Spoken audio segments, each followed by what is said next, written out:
CPMന് ആദായ നികുതി വകുപ്പിന്റെ നോട്ടീസ് 15 കോടി അടയ്ക്കാനാവശ്യപ്പെട്ടാണ് ആദായ നികുതി വകുപ്പ് നോട്ടീസ് നൽകിയത്. ഒരു ബാങ്ക് അക്കൗണ്ടിന്റെ വിവരങ്ങൾ രേഖപ്പെടുത്തിയിട്ടില്ല എന്ന് ചൂണ്ടിക്കാട്ടിയാണ് നടപടി. കോൺഗ്രസിനും CPIക്കും തൃണമൂൽ കോൺഗ്രസിനും പിന്നാലെ CPMനും ആദായ നികുതി വകുപ്പിന്റെ നോട്ടീസ്. 22 കോടി രൂപയുടെ വരുമാനം കണക്കാക്കി 15.59 കോടി രൂപ പിഴയിട്ടു. ആദായ നികുതി വകുപ്പ് നടപടിക്കെതിരെ ഡൽഹി ഹൈക്കോടതിയെ സമീപിച്ചതായി CPM അറിയിച്ചു.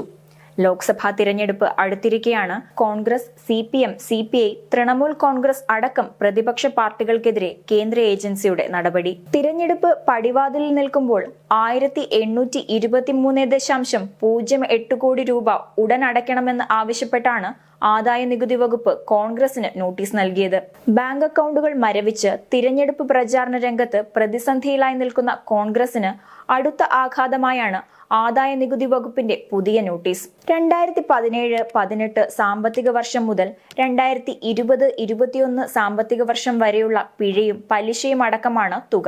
കോടതിയിൽ ചോദ്യം ചെയ്യുമെന്ന് കോൺഗ്രസ് അറിയിച്ചിരുന്നു. തിരഞ്ഞെടുപ്പ് കാലത്തെ ആദായ നികുതി വകുപ്പിന്റെ നടപടി ജനാധിപത്യ രീതിക്ക് എതിരാണെന്ന് സോണിയാഗാന്ധിയും രാഹുൽ ഗാന്ധിയും ഉൾപ്പെടെയുള്ള കോൺഗ്രസ് നേതാക്കൾ വിമർശിച്ചിരുന്നു. 2017-18 സാമ്പത്തിക വർഷം മുതൽ 2020-21 സാമ്പത്തിക വർഷം വരെയുള്ള കാലയളവിലെ നികുതി പുനർനിർണയിക്കാനുള്ള ആദായ നികുതി വകുപ്പിന്റെ നടപടിക്കെതിരെ നൽകിയ ഹർജി ഡൽഹി ഹൈക്കോടതി തള്ളിയതിന് പിന്നാലെയായിരുന്നു നടപടി.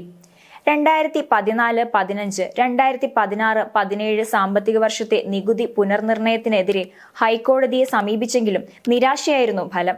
2018-19 വർഷത്തെ നികുതി കുടിശ്ശികയായി കോൺഗ്രസിന്റെ അക്കൗണ്ടിൽ നിന്ന് 135 കോടി രൂപ ആദായ നികുതി വകുപ്പ് പിടിച്ചെടുക്കുകയും ചെയ്തിരുന്നു. കോൺഗ്രസിന് പിന്നാലെ CPIക്കും ആദായ നികുതി വകുപ്പ് നോട്ടീസ് നൽകിയിട്ടുണ്ട്. 11 കോടി രൂപ തിരിച്ചടയ്ക്കണമെന്നാണ് നിർദ്ദേശം. കഴിഞ്ഞ കുറച്ചു വർഷങ്ങളായി പഴയ പാൻ കാർഡ് ഉപയോഗിച്ച് ടാക്സ് റിട്ടേൺ ചെയ്തതിനാലുള്ള കുടിശ്ശികയും പാൻ കാർഡ് തെറ്റായി രേഖപ്പെടുത്തിയതിന് പിഴയും അടക്കമാണ് 11 കോടിയെന്നാണ് നോട്ടീസിൽ പറയുന്നത്.